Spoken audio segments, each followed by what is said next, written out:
Oke kawan-kawan, kali ini kita akan bahas soal kelangsungan hidup organisme untuk IPA kelas 9. Kita mulai dari nomor 1. Pada musim kemarau, kelompok tumbuhan tropofit bertahan hidup dengan cara musim kemarau tropofit ya. A. Menggiatkan fotosintesis untuk pertumbuhan. B. Memperbesar batang untuk cadangan makanan.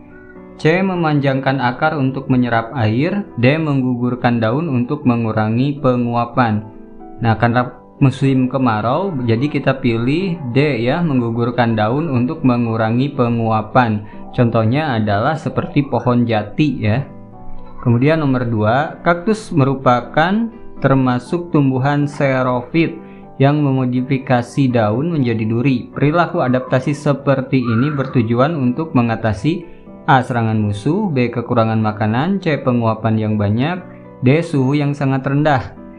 Jadi daun menjadi duri ini tujuannya adalah mengurangi penguapan ya. Jadi untuk mengatasi penguapan yang banyak.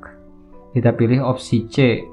Kemudian nomor 3, tubuh beradaptasi dengan membentuk butir darah merah lebih banyak bila berpindah dari dataran rendah ke dataran tinggi karena adanya A.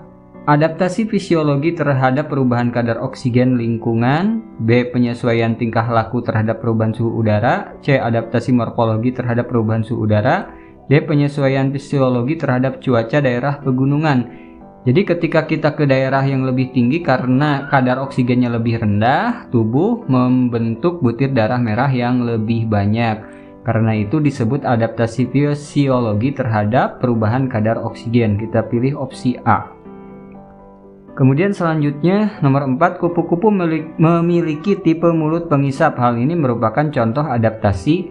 Nah, ini kan bentuk tubuh ya. Bentuk tubuh itu ingat morfologi. Jadi kita langsung saja pilih opsi C ya. Opsi C, morfologi. Oke, untuk nomor 5, untuk mendapatkan sifat-sifat lebih baik daripada tanaman induk, dapat dilakukan perkembangbiakan tak kawin buatan, yaitu dengan cara A. Mencangkok dan stek, merunduk dan menempel, C. Menempel dan menyambung, D. Menyambung dan mencangkok. Jadi untuk mencangkok, stek, dan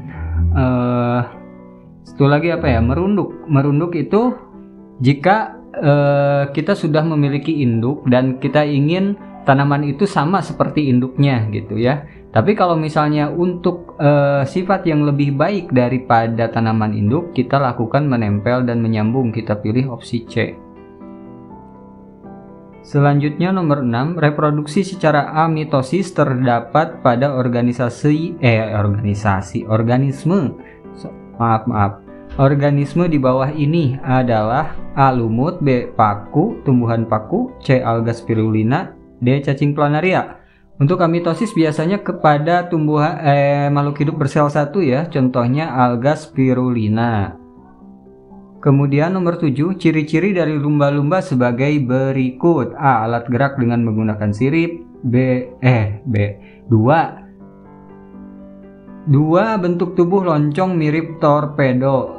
3, bernapas dengan menggunakan paru-paru. 4, secara berkala muncul di permukaan air. Contoh adaptasi tingkah laku diperlihatkan pada nomor. Nah, ini untuk adaptasi tingkah laku ini adalah secara berkala muncul ke permukaan air untuk bernapas ya. Kita pilih nomor 4 di sini. Ini nomor 4. Selanjutnya, nomor 8. Proses reproduksi sel secara fragmentasi terdapat pada untuk fragmentasi A. Cacing planaria. Udah, ini cacing planaria ya biasanya. Untuk fragmentasi ini. Nomor 9, yang disebut paedogenesis adalah A. Siklus hidup melalui tahapan larva, B. Pergiliran keturunan selang-seling, C. Perubahan dari vegetatif ke generatif, D. Sel telur tanpa dibuahi jadi individu. Nah, ini namanya parthenogenesis ya, parthenogenesis kalau yang ini.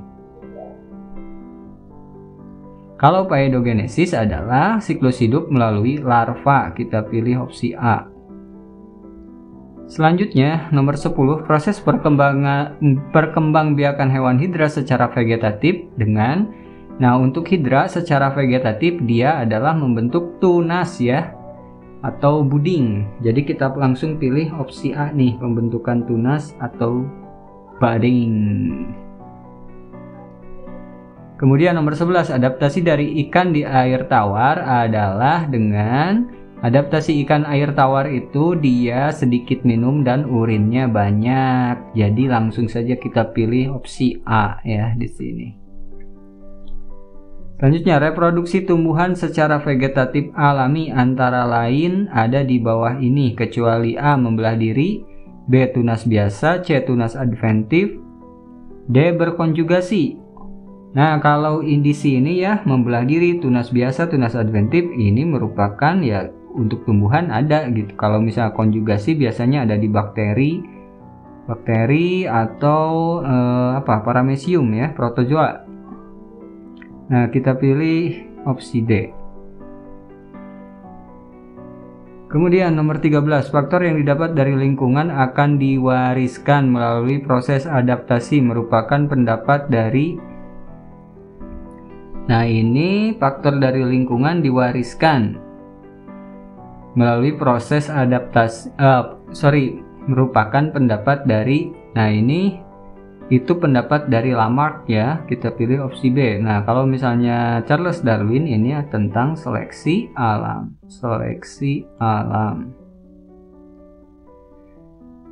Kemudian nomor 14, daun tumbuhan higrofit tipis, lebar, banyak stomata. Perilaku adaptasi ini bertujuan untuk higrofit tipis, lebar ya untuk mempercepat penguapan.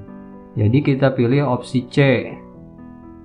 Selanjutnya nomor 15, tanaman bunga kana, jahe, lidah mertua berkembang biak dengan, nah ini semuanya adalah dengan rizoma. Jadi kita pilih opsi C.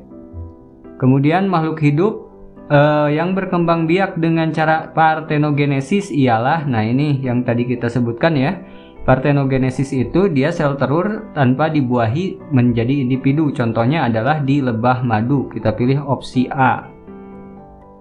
Terus nomor 17, tahapan dari fase mitosis di mana kromatid belahan kromosom menuju ke masing-masing kutub. Nah, ini ada kata kunci ke masing-masing kutub adalah anafase. Jadi kita pilih opsi C. Oke, sekian untuk pembahasan kali ini. Terima kasih sudah menyimak. Sukses untuk kawan-kawan semua.